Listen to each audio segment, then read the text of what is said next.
and even a lot of my adulthood was still a young boy in there, is Yeah. because my father left when I was 6 months old, and stepdad when I was 12, granddad when I was 12, 13. So the story I have in my heart, my mind is that male role models don't stick around, not love, don't stick Yeah. around.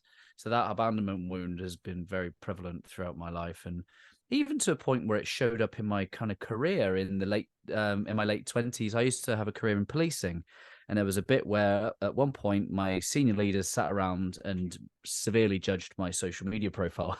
And it was just triggering me in ways I didn't really rationalize or understand. So I've had to really go to spaces and places where, and somehow along my journey, I end up in a church. Like, it's the last place I ever thought I would be. Man of science. I was never going to rely on a heavenly father because I've been so kind of let down by an earthly one. And yet here I was in a church having this, all I can describe it was a Father's Day moment.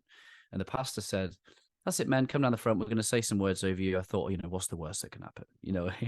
I thought I didn't have a faith at this point, but I ended up going down there. And as the pastor said these words, he said, "That's it, women. If you want to put your hands out towards these men, you do that."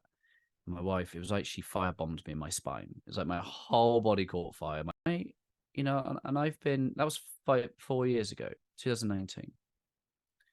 And that was my Jesus encounter. Like, something happened in my heart that I've never been able to muster anger like towards the Father um since that day. And I've tried to be a good disciple since.